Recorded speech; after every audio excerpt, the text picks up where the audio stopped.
Juízes capítulo 6. Abra sua Bíblia.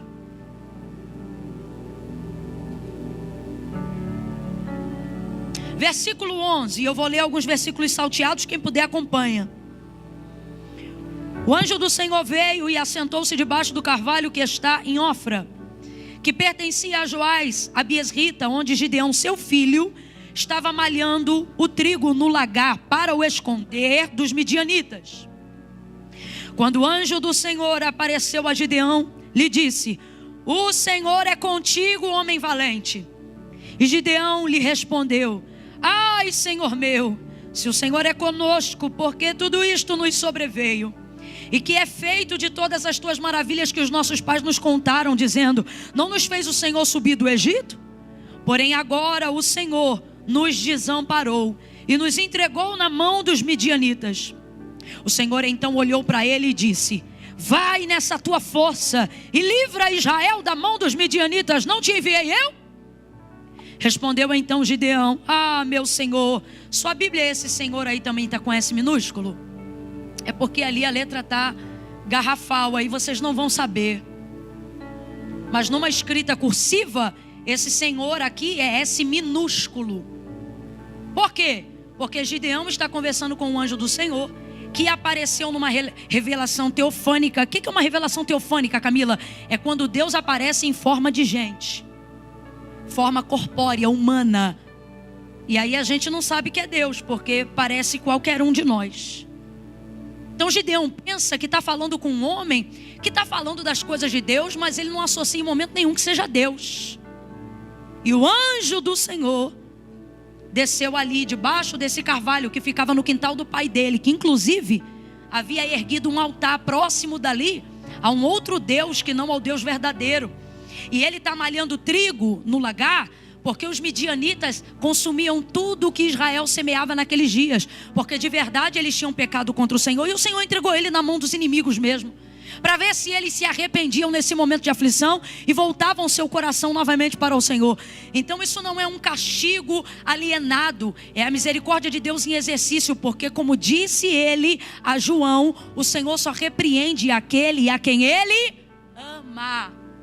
Às vezes você vê um crente sendo apertado, estreitado, e você pensa: a mão de Deus desamparou ele. Não, meu irmão. Quando a mão de Deus desampara, Deus entrega essa pessoa às próprias paixões. Ela não é mais repreendida, ela não é mais disciplinada. Deus não usa mais ninguém para falar com ela. Então você para com esse negócio de dizer: ai, Deus me chama muito a atenção, Deus isso, Deus faz isso porque te ama. Porque a quem Deus não ama, Deus não fala mais nada. Quando eu digo não ama, é a quem não se relaciona, porque o amor de Deus está disponível a todos. E aí Gideão pensa que está falando com um homem, porque não tem coroa, não tem asa, não tem... Está me entendendo? Ele pensa que está conversando com um igual, que está falando coisas de Deus para ele. Aí ele vai responder assim: olha, ai, meu Senhor, como que eu livrarei a Israel? O Senhor com S minúsculo, então ele acha que está falando com um homem mais velho do que ele apenas. Ah, meu Senhor, como que eu livrarei Israel? A minha família é a mais pobre em Manassés, e eu sou o menor da casa de meu pai. Tornou-lhe o Senhor. Veja que quando a Bíblia diz o Senhor, explicando o que está acontecendo, o S é maiúsculo.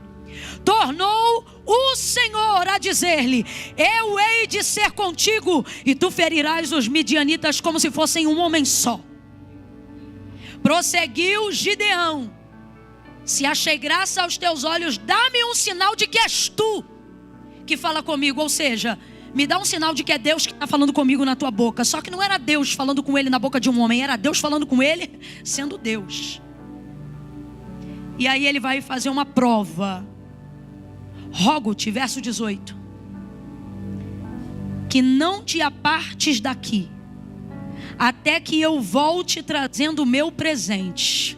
Rogo-te que daqui não te apartes, até que eu venha a ti e traga o meu presente, e o ponha perante ti. E diz, quem disse aqui, gente? Quem está dizendo? Agora é Deus que vai responder: esperarei até que voltes. Aí Gideão vai correndo para casa, ó. Entrou Gideão, preparou um cabrito e bolos asmos e uma efa de farinha. Pondo a carne num cesto e o caldo numa panela, trouxe tudo até debaixo do carvalho e apresentou ao anjo de Deus. Estendeu o anjo do Senhor a ponta do cajado que estava em sua mão e tocou a carne e os bolos asmos. Então subiu fogo da rocha. Gostou do meu efeito especial? Então subiu o fogo da rocha, consumiu, fala comigo, consumiu. Vamos, consumiu a carne e os bolos, e o anjo desapareceu da sua presença. Então, só depois disso, Gideão viu que era o anjo do Senhor e disse: ai de mim! Sabe que expressão é essa? É a expressão que todo hebreu faz quando pensa que vai morrer. Então diga para mim, Gideão está achando o que essas alturas? Ai de mim, Senhor Deus. Aí o Senhor muda, agora o S é maiúsculo. Ai de mim, Senhor Deus, que vi o anjo do Senhor, S maiúsculo, face a face. Porém o Senhor lhe disse: paz seja contigo, não temas, não morrerás. Eu prometo que eu vou ser sucinta nesse texto, no outro não. Você sabe que eu já prego 1h40, 2 horas. Tô brincando, hoje eu tô comportada, tá? Nada, tu vai ver, eu tô comportada hoje. Eu sinto quando eu tô sob controle. Controle do Espírito Santo. Veja, Gideão pensou que ia morrer. Por que ele pensou que ia morrer? Porque o tempo todo ele estava falando com Deus, mas ele não sabia. Como eu te disse que era teofania, era o anjo do Senhor, ele achava que estava falando com o seu igual. E quando você acha que você está falando com o seu igual, você fala de igual, entendeu? Só que aí depois de um tempo, ele vai perceber. E o que comprova para Gideão que não era homem, mas era Deus falando com ele? De tanto insistir, abre aspas, o homem, porque ele está pensando que é um homem, dando palavra de ânimo, dando palavra de destino para ele. Aí, abre aspas, ele vai se aborrecer da seguinte maneira: eu vou trazer um presente. Esse presente aqui você entendeu, é uma oferta. Eu vou trazer algo para ti. Vou trazer algo para ti. Aí ele vai preparar, irmãos, em tempo de fome, um cabrito. Não se tinha carne à vontade em Israel naqueles dias, porque o texto vai dizer no capítulo 6 que os midianitas subiam a Israel e consumiam tudo o que existia na terra como se eles fossem gafanhotos. Não ficava nada. Naquela época, nesses dias aqui, que Deus está falando com Gideão, o povo se escondia, diz o texto, em covas, fortificações e cavernas. As pessoas se escondiam até em covas, sepulturas, para tentar se esconder dos inimigos que subiam na terra para consumir tudo. Por quê? Porque eles já tinham pecado contra o Senhor, e aí o Senhor permitiu o inimigo fazer isso, como eu já disse para você, para ver se eles se lembravam que há um Deus. Há um Deus fiel, que livra, que cuida e que quer o melhor para eles, e que não abria a mão deles. E aí a pessoa que Deus escolheu para realizar essa obra de libertação, completa aí para mim, por favor. A pessoa que Deus escolheu para levantar, para realizar essa obra de foi Gideão. Vou usar você para livrar o povo da mão dos midianitas. E aí ele começa a liberar a palavra. Gideão, não acredita, estou malhando trigo no lagar, meu povo está escondido, minha família é pobre, minha casa é a menor. Que conversa é essa? E aí ele começa a conversar com esse homem de igual. E aí, quando o homem continua insistindo, ele vai tirar a prova dos 9. Deixa eu ver mesmo, então. Quem é que está falando? Eu acho que ele pensa que vai assustar o cara. Que não é cara, nem homem, é Deus. E aí ele diz: fica aqui então que eu vou trazer um presente, eu vou trazer uma oferta, eu vou consagrar algo. Aí ele vai pegar algo que lhe custa. Por quê? Não tinha carne, não tinha cabrito, não tinha boi, não tinha ovelha. O que tinha estava guardado para um momento de calamidade ainda superior. Tanto é que eles já não consagravam primícias ao Senhor há mais de 7 anos. Quando Deus vai pedir lá na frente o sacrifício, ele diz: me dá o segundo boi do teu pai, a saber, aquele que tem 7 anos. Não coincidentemente, esta crise e esta guerra duravam exatamente 7 anos, ou seja, desde que eles pararam de entregar. A crise se estabeleceu sobre todas essas famílias. Aí agora traz ele lá, prepara um cabrito, prepara bolo, tudo que em tese não teria condições de oferecer, porque essa oferta é de sacrifício. Aí ele coloca em cima da pedra onde próximo o anjo apareceu, debaixo do carvalho de Ofra. Coloca o cabrito, coloca os pães. Aí olha o susto que ele vai tomar. Esse homem que traz na mão um cajado, chega próximo da oferta com o cajado e toca com o cajado na oferta, em cima da carne. Quando ele toca, meu irmão, um fogo sai de dentro da rocha.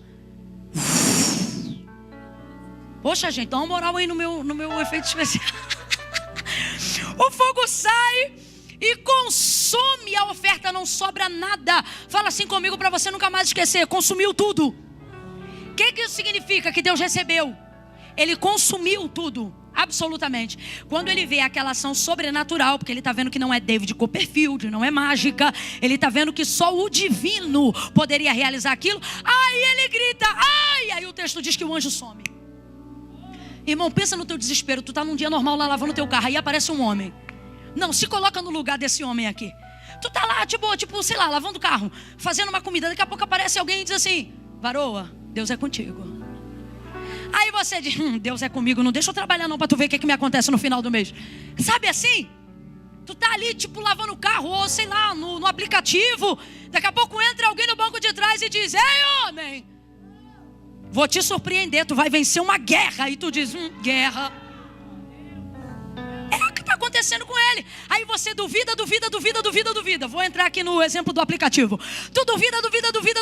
O cara vai falando contigo numa viagem de mais de 20 minutos, falando um monte de coisa e você achando que é um maluco que entrou no carro. Nessa hora tu já está se perguntando se ele vai dar conta de pagar no dinheiro ou se ele vai sair com o carro em movimento. Aqui em São Paulo fizeram isso esses dias, eu vi na internet.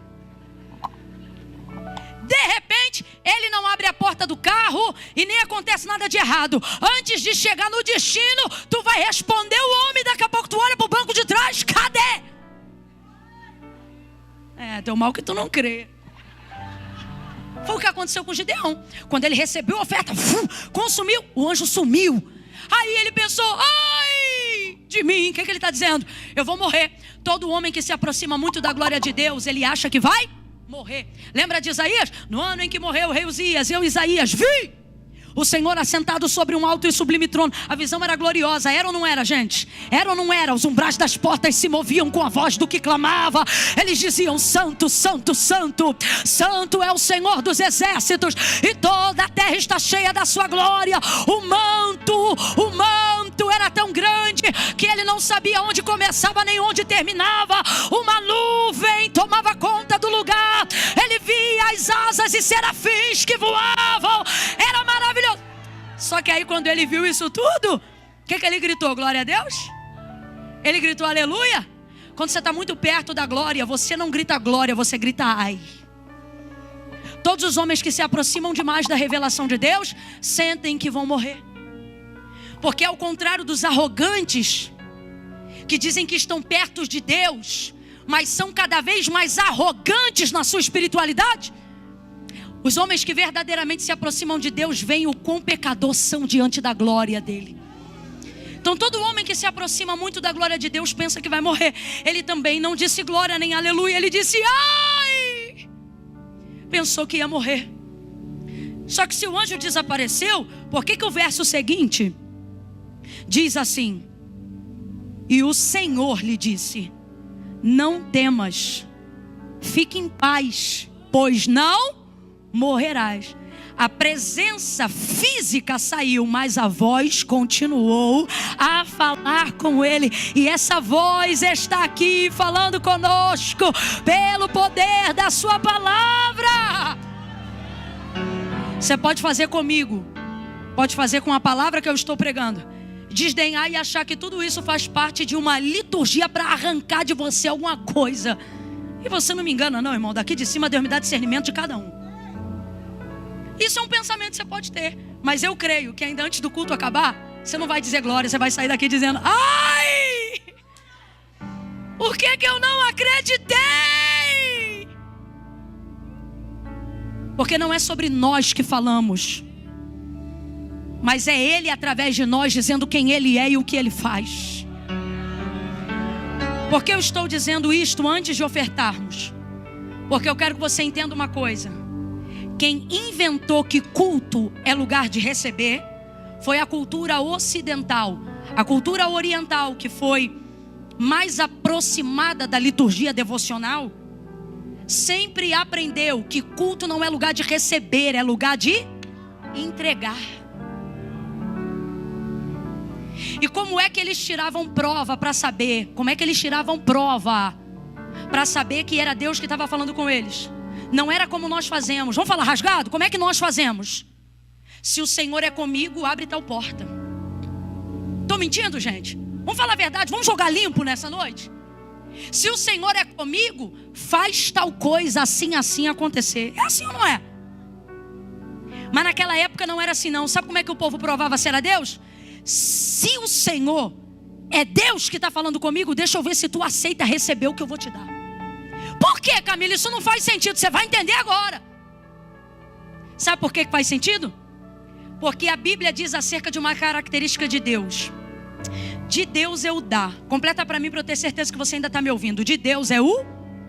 O que isso significa? A graça comum revelada aos homens. Deus não deu só a 1, 2, 3 ou 4.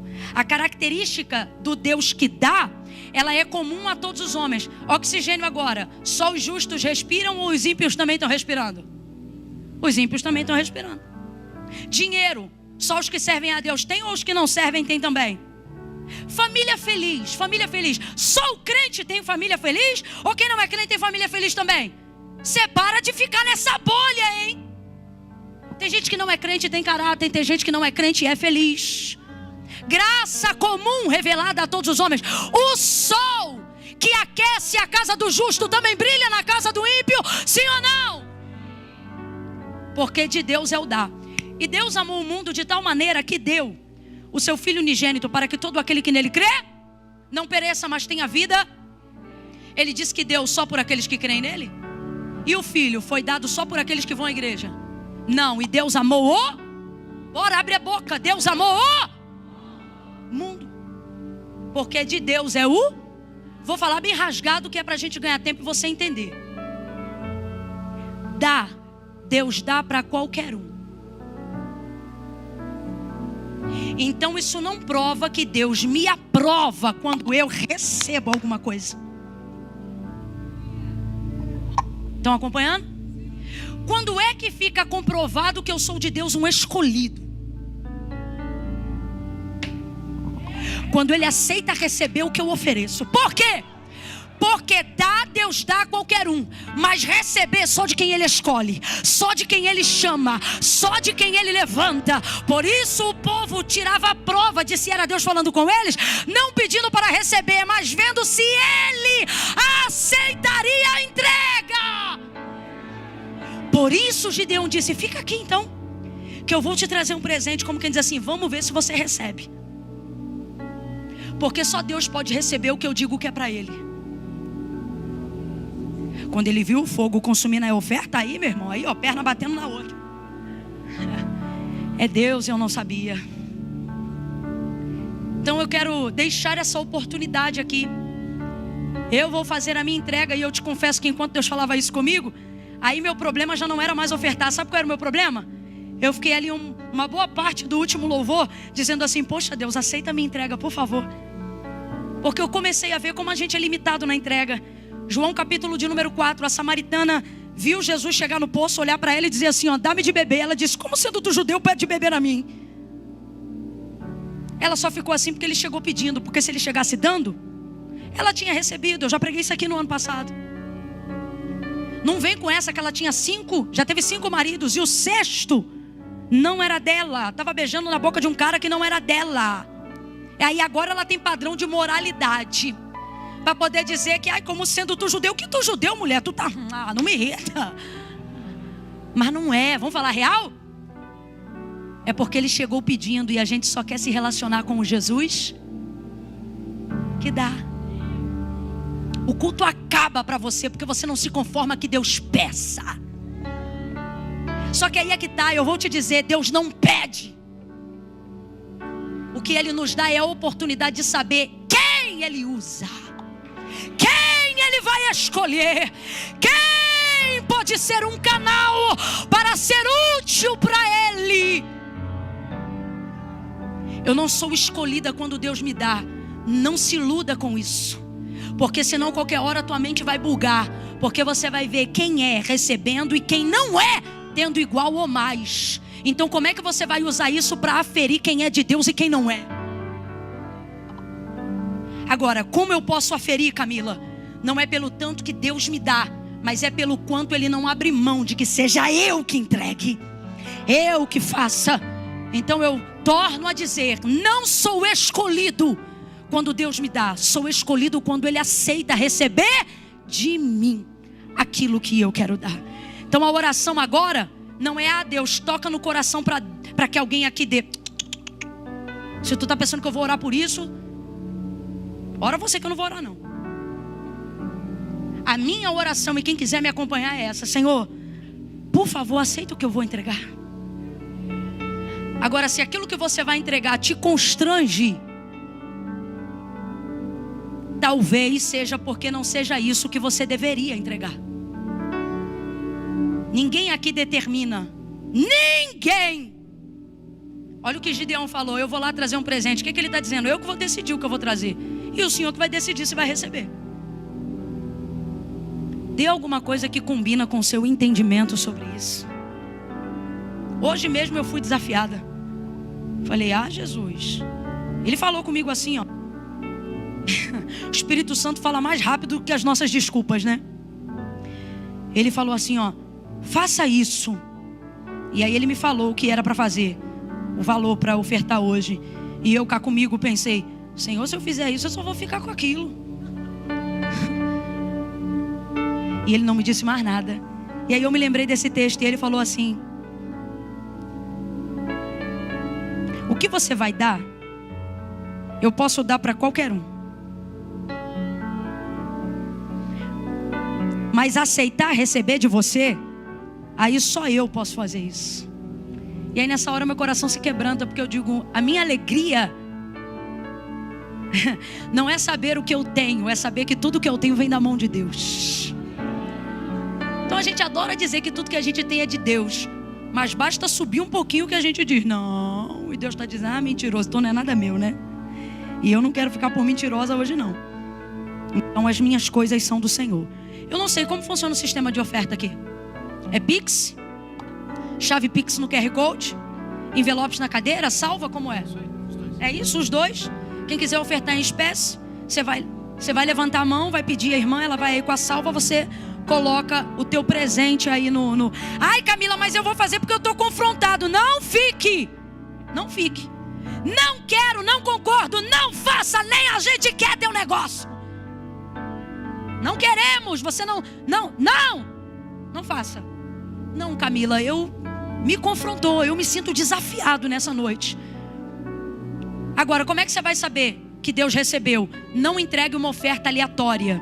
Seja no Pix, seja no cartão de crédito, tem maquininha de cartão, seja na salva. Senhor, me dê um sinal de que o Senhor recebeu essa minha oferta aqui, desse valor X, Y aqui. Peça isso humildemente. Peça isso relacionado a algo que só Deus possa fazer. Senhor, eu estou com uma situação assim, eu queria lhe ofertar e pedir esse sinal aqui como resposta, não de que o Senhor tem que fazer, mas para eu saber se o Senhor ainda aceita receber de mim quando sou eu que dou. Eu vou fazer o meu aqui no QR Code, você vai ter sua chance aí, e eu vou pedir, Gabriel, uma música que me confronta muito. Deve ter uns 3 meses que eu estou ouvindo ela direto, 4. E ela fala nada mais, nada além. Ela fala o quanto eu lamento, sabe? Como essa parte do lamento é o que mesmo? Por viver indiferente. Essa segunda. Lamento por não cantar de coração. Leva-me ao primeiro amor. Abro meu coração a ti. Prepara aí, adora, amigo, e vamos ofertar ao Senhor.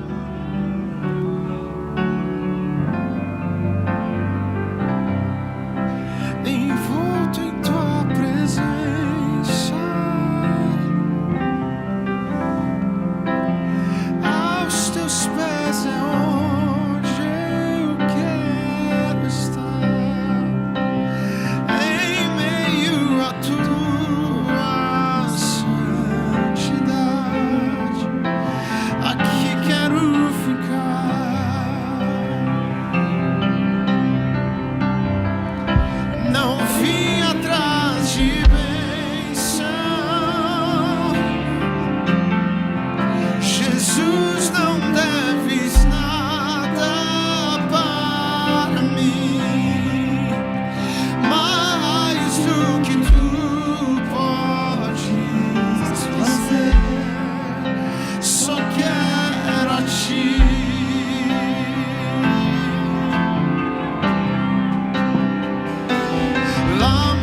ao Senhor. Jesus, não deves nada para mim. Sacrifique algo em adoração a Ele. Mais do que tu podes fazer, só quero a ti. Te queremos, só quero a ti. Nada mais, nada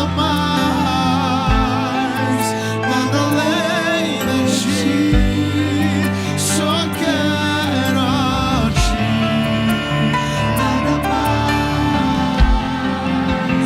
Nada mais, nada além de ti. Só quero a ti.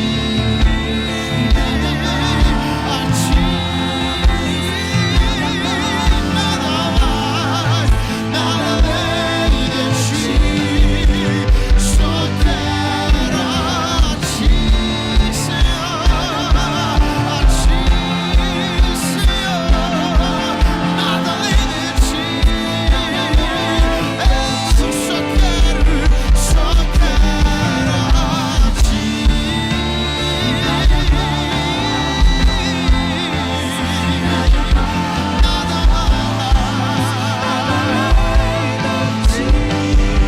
só quero a ti e nada mais, nada além de ti. Quero. Só quero a ti, Jesus. Nada mais, Jesus.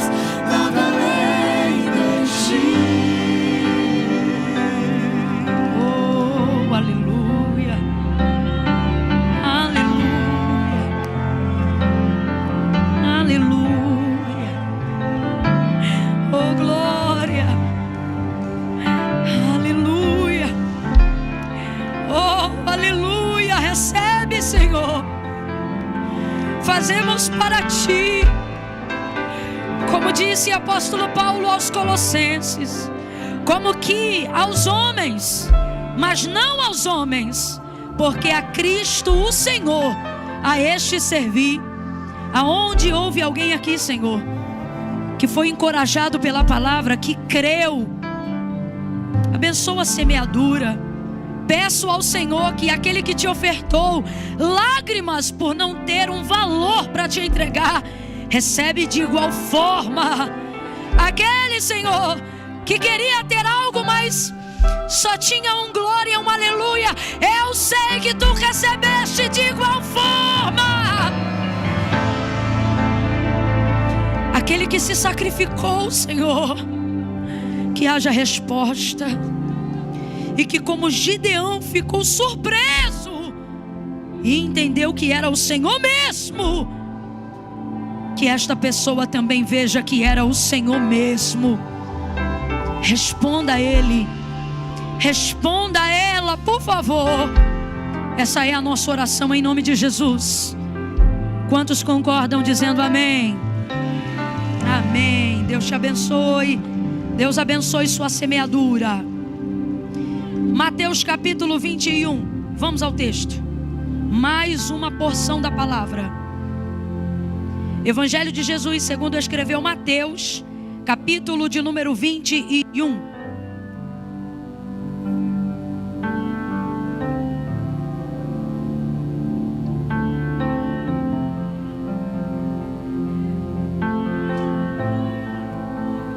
Aleluia. Oh, glória. A presença do Espírito Santo está aqui. Aleluia. Eu acho que Ele está recebendo, hein? Nosso culto, nossa oferta, nossa entrega. Aleluia. Glória a Deus. Glória a Deus. Vamos ao texto.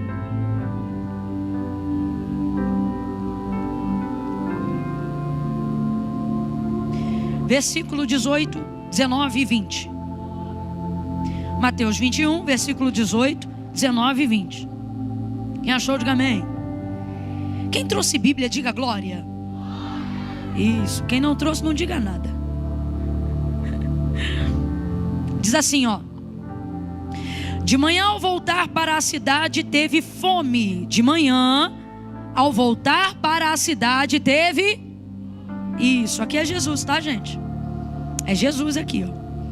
De manhã, ao voltar para a cidade, teve fome. Avistando uma figueira à beira do caminho, dirigiu-se a ela, mas não achou nela senão folhas. E disse-lhe: nunca mais nasça fruto de ti. E a figueira secou-se imediatamente. Quando os discípulos viram isto, perguntaram espantados: como secou-se imediatamente a figueira? Somente até aqui. Diga amém por essa palavra. Agora diga: Deus me livre. Deus nos livre de tamanha desgraça, irmãos. Porque Deus, Jesus, não está fazendo isto a esta figueira porque Ele quer dar uma lição a uma planta. Não. Ele quer dar uma lição aos discípulos. Ele quer dar uma lição a nós que estamos aqui nessa noite e veríamos essa palavra. Então aquilo que vai ser pregado agora não é para plantas, é para pessoas. Jesus vai acabar de sair de um cenário que está nesse mesmo capítulo aqui, e é um cenário que a maioria de nós aqui conhecemos. Tem algo que é praticado dentro da cultura brasileira até o dia de hoje, chamado Domingo de Ramos. E é chamado isso e é baseado nesse contexto aqui do capítulo 21 do Evangelho de Jesus segundo escreveu Mateus, que é o mesmo cenário de Israel recebendo Jesus em Jerusalém.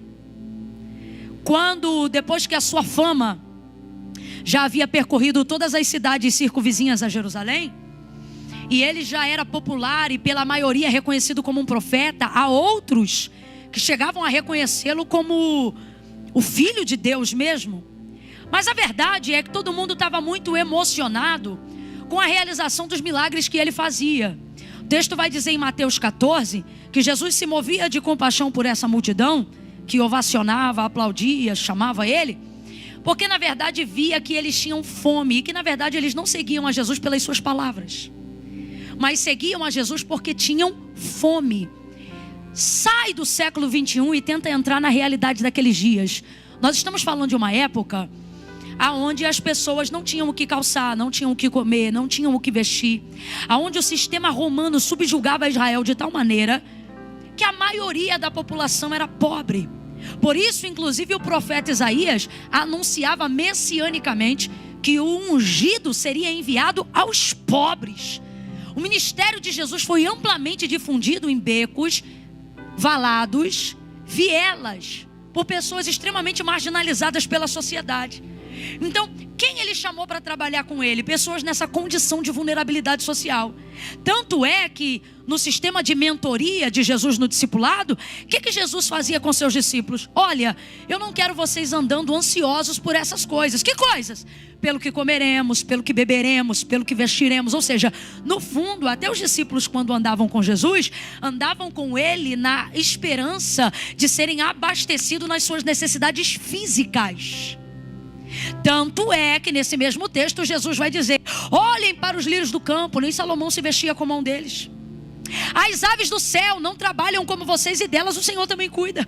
Não seria porventura a vossa vida mais importante do que a relva, que hoje é e amanhã não é? Não seria porventura a vossa vida mais importante do que os pássaros?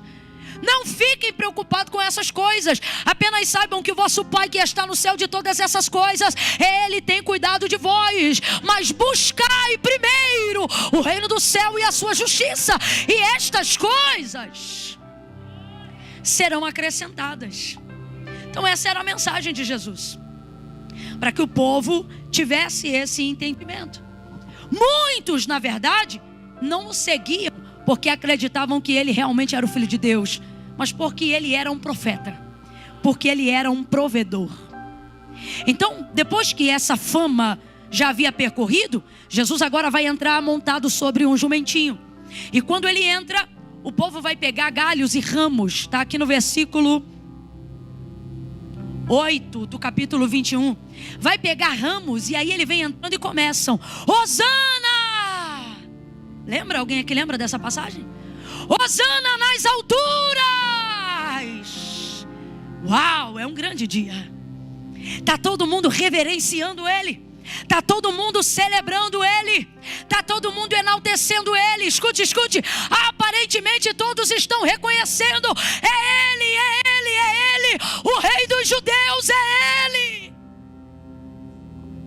Só que o texto vai dizer que todos estão alegres celebrando, mas Jesus triste. E esse dia que expressa uma aparente alegria de todo mundo que está ali celebrando, para Jesus é um dos dias mais tristes antes do Getsêmani. E por quê? Porque ele mesmo vai dizer que as multidões estão ali seguindo ele e arvorando galhos, ramos de árvores. Só que ele sabia que este mesmo povo que estava dizendo e gritando hosanas nas alturas, na verdade era o mesmo povo que iria dizer: crucifica, mata, solte Barrabás, Barrabás, Barrabás, Barrabás, Barrabás. Jesus, crucifica, crucifica, crucifica, crucifica. Ele sabia que esse mesmo povo era o povo que em pouco tempo almejaria a sua morte. Então todos se alegram e ele cumpre a palavra do profeta Isaías e entra ali. Só que esses ramos denunciam quem eles são. Esses ramos denunciam quem os segura são. O que acontece com um ramo tirado da árvore depois de um tempo, gente? Por isso Jesus vai dizer em João 15: meu pai é o agricultor, eu sou a videira. Todo ramo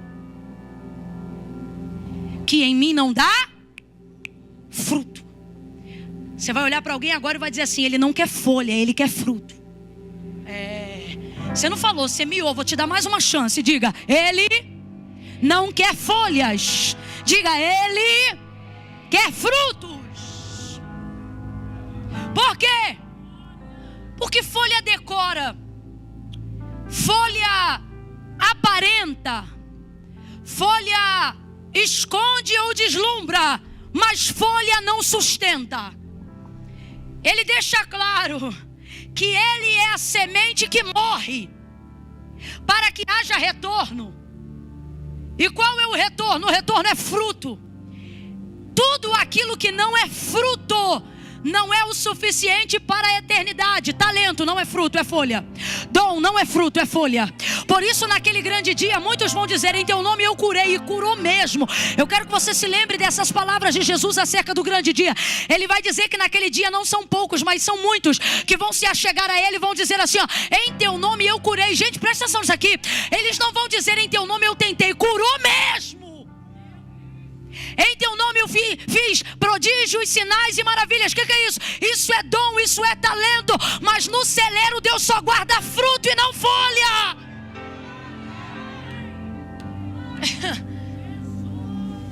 Ainda que eu tivesse visão, revelação, dom de profecia, ainda que eu falasse a língua dos homens e a língua dos anjos, se eu não tiver amor, por quê? Porque amor não é folha, amor não é dom, amor não é talento, amor é fruto. O que ele está dizendo? Eu não quero a capacidade que você tem de ser performático, eu quero saber o que você produz quando ninguém está olhando. O que cresce em você além do que você aparenta? Eu já volto para Mateus 21, mas só para você entender, em João 15, nesse mesmo episódio dos ramos, a videira é Jesus, o agricultor é Deus, porque ele diz assim, ó: meu pai é o agricultor, eu sou a videira, vocês são as varas. Aí ele vai falar sobre 2 tipos de vara na mesma videira, só para eu ter certeza que você não está só me olhando, mas está me ouvindo. Quem é o agricultor? Quem é a videira? Quem são os ramos? Isso. Aí tem 2 tipos de ramo na mesma videira. Quantas videiras tem? Oi? Gente, videira. A videira. Meu Deus, se a videira é Jesus, se você me diz que tem mais de uma videira, eu caio durinho aqui agora. Você não mexe comigo, não. Quantas videiras tem? Isso, quem é a videira? Agora, ramos, 2 tipos. Quantos tipos? Todos eles estão na mesma? E quem cuida da videira? Que é quem? Pronto, perfeito. A gente vai se dar muito bem. Então, o agricultor cuida da videira. E a videira tem 2 tipos de ramos. Então, os 2 tipos de ramo, tanto o que frutifica quanto o que não frutifica, estão na mesma videira. E essa videira é? Então, por que uma frutifica e a outra não frutifica se os 2 estão na mesma videira? Outra coisa, o agricultor, por acaso, está cuidando mais de um ramo do que do outro? Não, porque ele não cuida do ramo, ele cuida da... Então, os 2 tipos de ramo estão recebendo o mesmo cuidado, sim ou não? Então, mais uma vez, por que uma dá fruto e a outra não dá? Aí ele diz, a que dá fruto, o agricultor poda. Guarde isso, não é Jesus que tira. Quem tira é o agricultor. Por que eu estou falando isso? Porque às vezes a gente quer criticar quem não dá fruto na igreja e pensa, poxa Jesus, tu não está vendo? E Jesus está dizendo, quem tiver em mim vai colher da minha seiva. Não sou eu que corto, é meu Pai. Ou seja, há um dia e uma hora para esse corte. E até lá, meu irmão, nós vamos ver muita gente. Nós vamos ver muita gente sugando da mesma seiva, vindo para o mesmo culto. Agora, qual é a diferença? O céu é para quem produziu. A poda é para quem produz. E o corte para quem só vem consumir.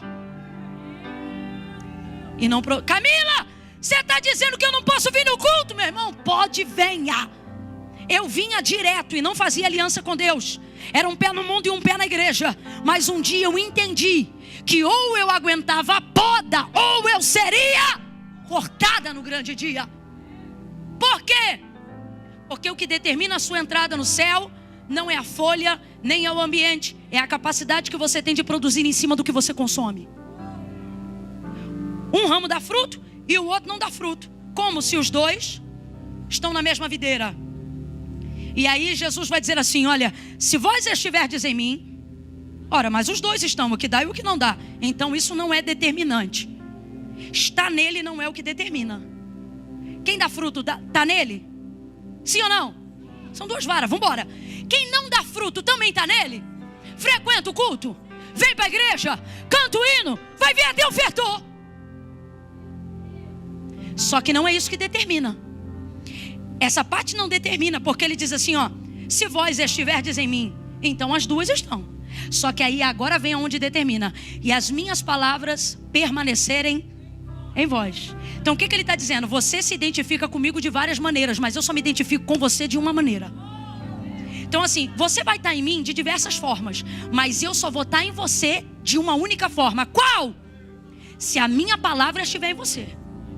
Vou falar mais rasgado, você vai entender, porque tem gente que está entendendo, tem gente que não está entendendo. Camila, dá para falar mais devagar? Não! Acelera teu raciocínio. Os 2 estão, uma dá, outra não dá. Se os 2 estão, por que uma dá e outra não dá? Porque não é sobre estar nele que determina se eu vou produzir. Aí ele vai dizer assim, estai pois em mim e as minhas palavras em vocês.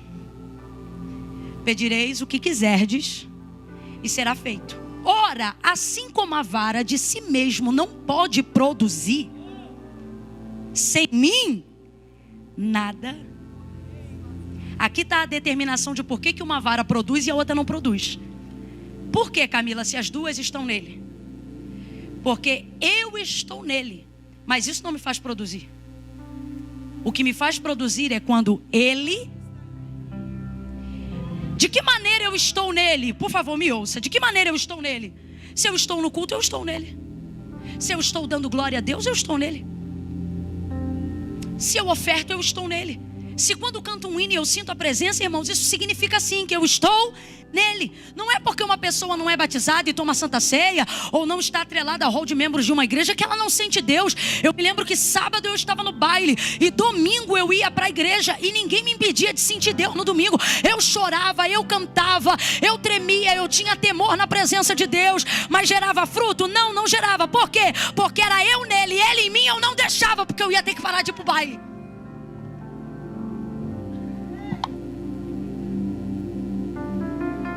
De mim, estou te mandando a real.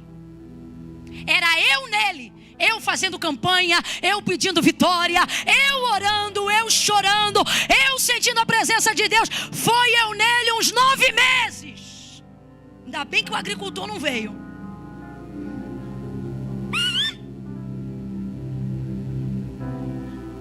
Aí um dia eu entendi isso. Jesus disse: ora, sem mim nada podeis fazer. Porque eu dizia sempre assim, ó, para Deus nos cultos de domingo. Eu dizia assim na hora do convite para quem queria Ele em si. Aí eu dizia assim: não, quando eu largar lá eu venho aqui. Quando eu largar lá eu venho aqui. Quando eu largar lá, semana que vem eu não posso largar, porque o MC fulano vai estar lá. Não, essa semana não dá para largar.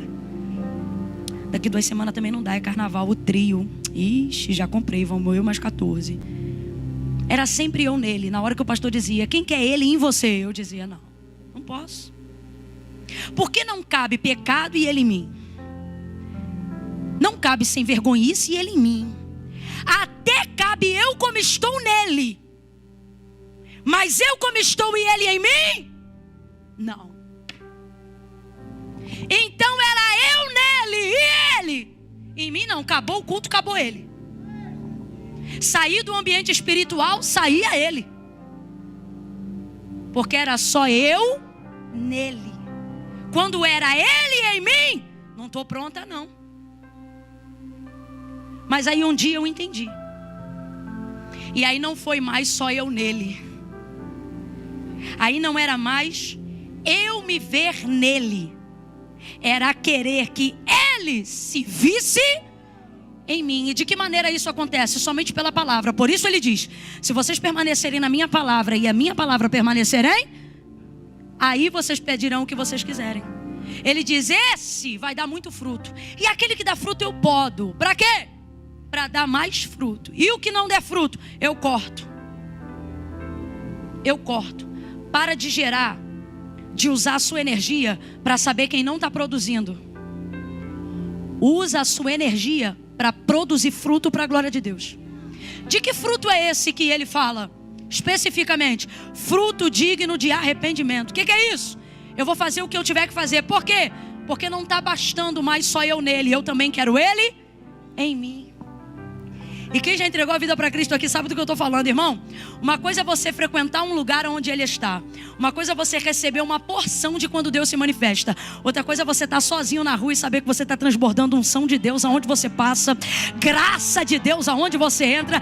E a qualquer momento que você disser: Pai, em nome de Jesus, os ouvidos dele não se agravam, mas se abrem para ouvir aquilo que você está falando. Neste momento é Ele dizendo: isto não é você em mim, sou eu em você, te usando para abençoar, para libertar, para promover, para levantar, para edificar pessoas. Volta para Mateus 21 e eu já começo a encerrar. Redobre a sua atenção. Quando Jesus entra em Jerusalém e o povo vai sacudindo aqueles ramos, estas pessoas são como os ramos que elas trazem, folhas. Não tem. Não tem. Parece que nunca fez um jogral. Não tem frutos. E elas estão sacudindo, estão animadas, estão felizes, mas não passa de folhas. Aí agora você vai entender por que Jesus chega no verso 18 e vai fazer uma coisa que é tão atípica a Ele. Por que atípica a Ele? Porque a gente não vê Jesus mandando secar nada. A gente sempre vê Jesus dando vida, não é isso? A gente vê Jesus sempre produzindo. A gente vê Jesus acrescentando. Mas nesse dia parece até que Ele chegou de mau humor. Rapaz, uma planta. Isso aqui é misericórdia de Deus. Ainda bem que foi a planta, não foi Jerusalém. Aí quando ele vai chegando, é isso que eu quero que você entenda. Ele está chegando dentro desse contexto do que acabou de acontecer. Um ambiente de falsidade. Um ambiente de aparência. Como é que você se sente? Ou como você se sentiria se você estivesse num ambiente onde a pessoa está ali olhando para você e dizendo: maravilhoso, maravilhosa, fechamento, tamo junto, cola comigo, vou contigo até a morte, eu e tu mais eu, vambora, amigo, amiga, querido, querida, top, fechamento, é nós na fita. E Deus te mostrando o coração todo da pessoa, dizendo assim, ó, daqui a, 7 dias, ele vai dizer: mata ela, desgraçada, mata ela, infeliz. Como é que você ia ficar? Com a dubiedade. Rapaz, Jesus voltou dali com a parte de Deus resolvida, óbvio, mas a parte homem, depois de 3 anos e meio investindo nesse povo, sabendo que esse povo ia crucificar ele.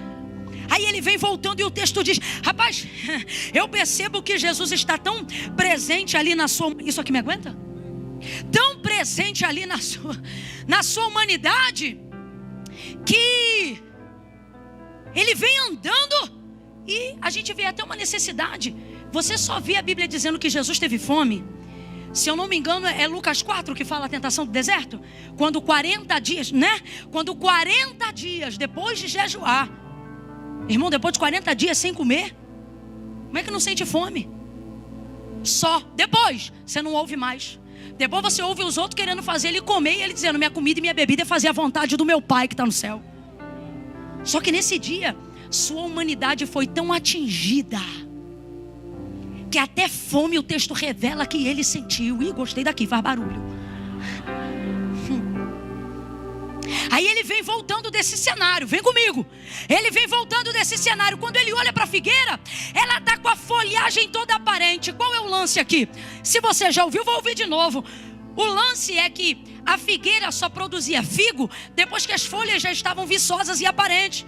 Então, esse é um movimento natural da biologia, não, como é que chama? Botânica, né? Da botânica. Quando ela já está com as folhas todas aparentes, é porque os frutos já estão contidos nela. Então ele vai a ela achando que vai encontrar nela fruto. Só que quando ele chega lá, vamos lá, só tinha folhas. Aí ele vê que só tem folhas. Rapaz, olha o que ele fala com a figueira: nunca mais. Gente, isso me dá um temor. Gente, isso me dá um temor. Olha, ele diz para uma árvore que não tem consciência. Eu quero que você entenda que isso não é sobre planta, isso é sobre pessoas. Porque haveria mais rigor para uma planta do que para pessoas que pensam, que raciocinam, que têm poder de decisão e escolha. Gente, isso não é brincadeira. Benditos aqueles que vieram aqui nessa noite em nome do Senhor. Por quê? Porque Deus está nos despertando. Eu sei que essa palavra dá temor, só que isso é o amor de Deus dizendo: você não foi chamado para ser folha, você não foi chamado para ser seca, você não foi chamado para ser seco, você foi chamado para produzir. E eu estou te despertando, diz o Senhor, nesta noite, porque eu não quero que você ouça um nunca mais para a morte. Eu quero que você ouça para sempre, para a vida eterna. Ele vai olhar para aquela figueira e ele vai dizer: nunca mais nasça fruto de ti. Rapaz, a árvore secou na hora. Diga comigo, na hora. Os discípulos ficaram chocados. Eles ficaram assustados. Eles se perguntaram uns aos outros: como que secou imediatamente? A palavra dele, na hora, secou. Por que ela secou? Porque ela só tinha... Eu preciso deixar isso bem claro aqui nessa noite. Não há problemas se você ainda não tiver gerado os frutos. Mas se estiver esforçando-se para produzir, vai chegar a hora. O problema desse contexto aqui, por favor, redobra a atenção, redobra. Não é não ter frutos, é viver como se...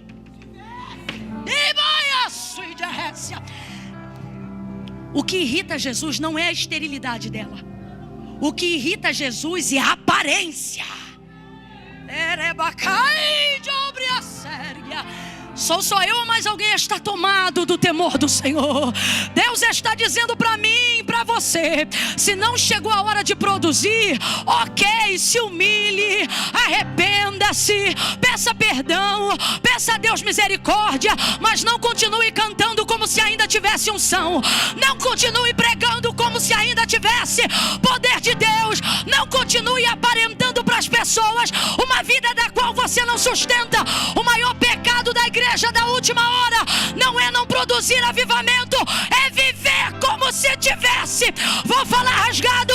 Tem lugares, igrejas, ambientes que, se acender a luz e o som parar de tocar, não sobra mais nada, é tudo folha. Que Deus nos guarde. Que Deus nos guarde, gente. Não era o que eu queria pregar não, mas foi o que Deus mandou. Folha. E eu sei do que eu estou falando. Talvez você está me olhando e me julgando, mas eu posso falar. Posso falar porque Deus mandou. Posso falar porque a Bíblia fala. E posso falar porque tenho experiência com o contexto. Irmão, eu estou em cartaz vez ou outra, em notícia que presta e que não presta direto. As que prestam, eu gosto, não sou hipócrita nem idiota. As que não prestam, difamam e atingem, eu não gosto e às vezes eu fico triste. Mas sejam as boas ou as ruins, as que aplaudem ou as que vaiam, eu quero sempre ter em mente algo muito nítido, que tudo isso é folha. Isso tudo é folha. Fama é folha. Número de seguidor é folha. Dinheiro é folha. Aparência é folha. Status é folha. Mídia é folha. Voz bonita é folha. O timbre da minha voz é folha. Eu posso gritar o quanto for, isso não determina meu nome escrito no livro da vida. É folha. Eu não vim dizer que ter folha é pecado. Ter folha faz parte de quem já tem fruto. O que não pode é ter folha sem ter fruto.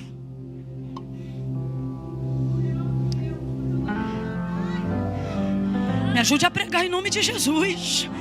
Segura a mão do vizinho. Ah, Camila, eu tô sem graça. Vamos embora ser fruto, vamos gerar. Pega a mão de alguém aí, não pede licença não.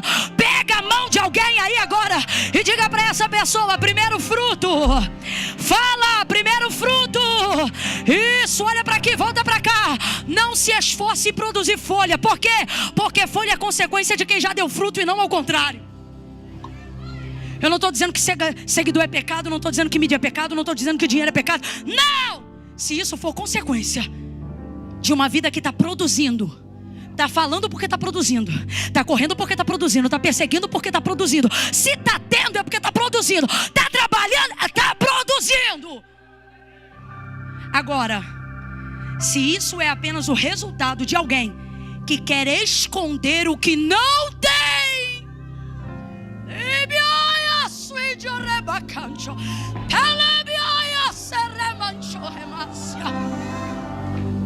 aí vai secar. E eu não posso inventar outra mensagem, vai secar. Hoje Deus nos trouxe hoje aqui, e o que Ele está dizendo é: ou você confessa ou você seca. Ou você confessa ou você seca. Para quem não gera, eu posso fazer gerar. Para quem não produz, eu posso fazer produzir. Porque sem mim nada podeis fazer, mas comigo você salta a cova, você pula muro, comigo você prospera, comigo você cresce. O problema não é não ter. O problema é continuar andando como se tivesse. O problema é continuar subindo o altar como se tivesse. O problema é continuar repreendendo as pessoas como se tivesse. Esse é o problema.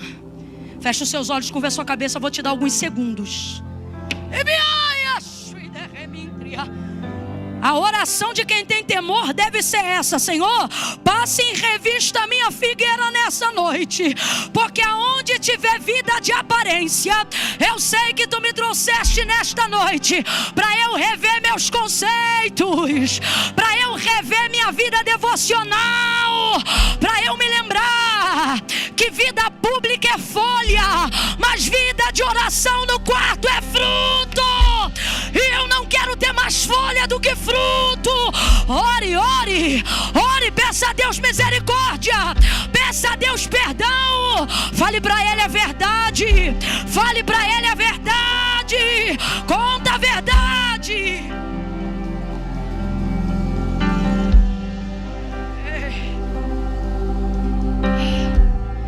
Em nome de Jesus.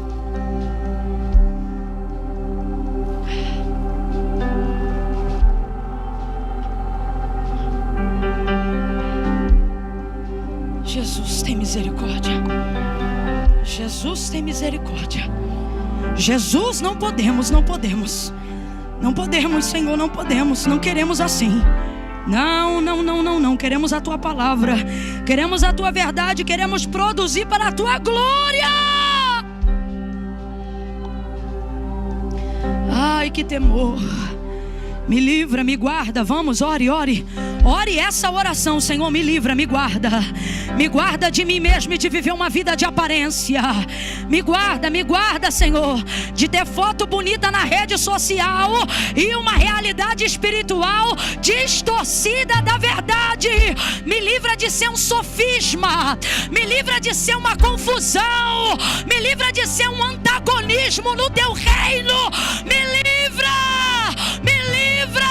Me livra de querer agradar mais aos homens do que o Senhor. Me livra, por amor do Teu nome, me livra. Tem misericórdia. Poda, poda, poda, poda, poda, poda, aperta, estreita, repreende, corrige, disciplina, mas não deixa eu ser queimado no fogo.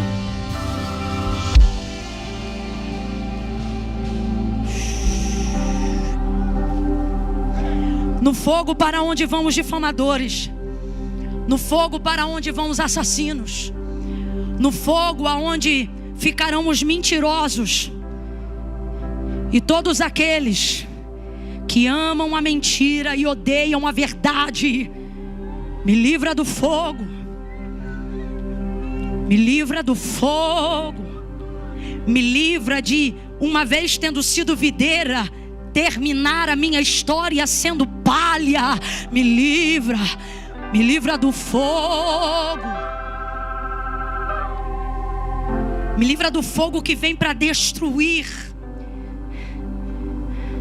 Me livra do fogo a qual o Apocalipse revela que é onde o verme não morre e tal fogo nunca apaga. Me livra de continuar tendo uma vida espiritual negligenciada, como se tu nunca fosse voltar. Me livra como se a tua vinda fosse algo que só fosse acontecer daqui a muitos anos e eu não precisasse me preocupar. Me livra de ser seco, de ser estéril espiritualmente. Me livra de só te buscar para ter vitória, de só vir à igreja para ter porta aberta. Me livra de ter um relacionamento baseado contigo só no consumo e não no amor. Me livra de só consumir e não produzir nada para a tua glória. Me livra nesta noite. Me livra. Me livra porque meu coração já endureceu. Me livra porque da promessa alguém já se esqueceu. Me livra, me livra. Melhor é a poda do que a morte. Melhor é o confronto do que a rejeição. Apartai de mim, malditos, porque eu nunca vos conheci. Me livra. Me livra de frequentar os cultos de domingos e conhecer a igreja, mas não conhecer o céu. Me livra. Me livra de ganhar multidões para Jesus e perder a própria alma. Me livra. Como disse o apóstolo Paulo, para que ganhando a muitos não me perca a mim. Me livra.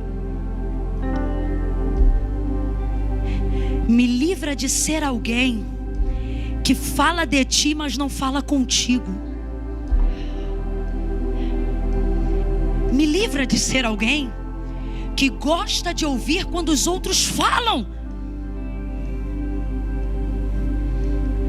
mas alguém que não fala contigo. Me livra de ser alguém que passa o dia sem falar contigo. Me livra de secar. Me livra de cauterizar. Me livra. Me livra. Me livra.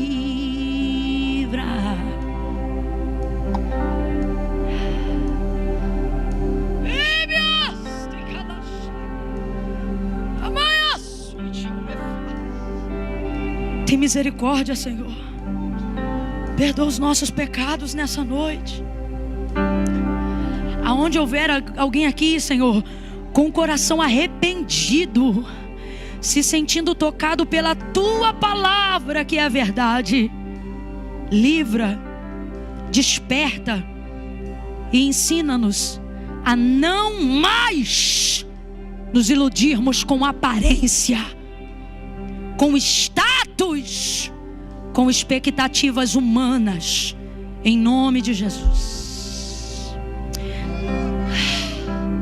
Levante a sua cabeça, levante sua cabeça. Por favor, me ajude, levante sua cabeça.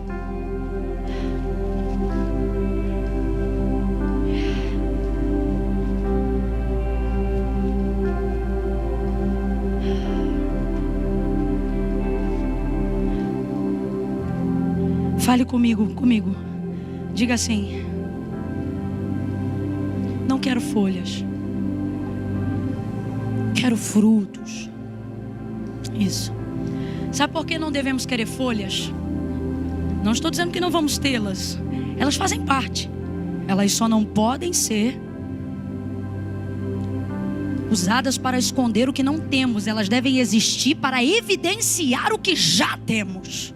Ok? Amém? Pronto.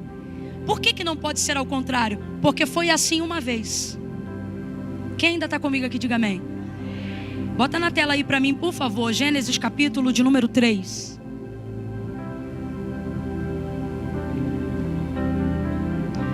Lembra daquela árvore a qual o Senhor disse que não comesse do fruto que havia nela? Lembra lá no início, gente? Pronto, Adão e Eva, né?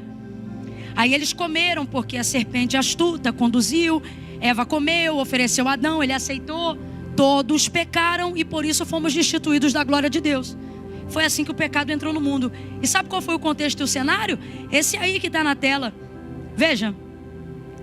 Capítulo 3, versículo 7. Então foram abertos os olhos de ambos e conheceram que estavam e cozeram, pois. O que eles cozeram, gente? Me ajuda na leitura aí, por favor, com alta voz. O que eles cozeram? Folhas de quê, minha gente? Cozeram para si folhas de figueira e cingiram-se.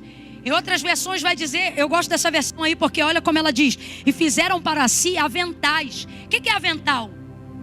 Quem aqui já é aquilo que só protege uma parte? Não é? Avental é isso. Você bota um avental para lavar louça. E ele te impede de molhar ou sujar a frente. Mas ele te veste, atrás está descoberto. Certa feita eu fui fazer uma cirurgia de emergência para remoção do apêndice. E graças a Deus na minha cidade eu sou um pouco conhecida por alguns amigos e irmãos. E aí quando eu entrei no hospital, me puseram aquele avental de hospital. Porque aquilo não é roupa, aquilo é avental. E como é que a gente sabe que é avental? Porque a gente só cumprimenta de frente. Em vez ou outra passava alguém, parte do Senhor. Eu, opa, parte do Senhor. Avental só protege uma parte. Completa para mim, por favor. Avental só protege uma? Só protege uma? Porque é o recurso que o homem usa para tentar esconder o que fez. Agora, o que foi utilizado para que na cabeça deles eles tentassem minimizar o tamanho do erro? Cozeram, pois, para si folhas de Não esquece isso não, porque não é coincidência não. Aí você entende por que Jesus olha para aquela videira e diz: seca-se. Porque para você aquela figueira é nova, mas para ele, de novo, folhas. Quando ele vê, ele manda ela secar. Aí aqui a gente vê, o que eles fizeram? Pegaram as folhas, cozeram e fizeram pôs para si aventais. Aí vem Deus chegando no jardim. Adão, onde estás, Adão? Gente, fala para mim. Deus sabia ou não sabia onde Adão estava? Óbvio, só que está dando para ele uma oportunidade dele confessar, para ele alcançar arrependimento, libertação, perdão.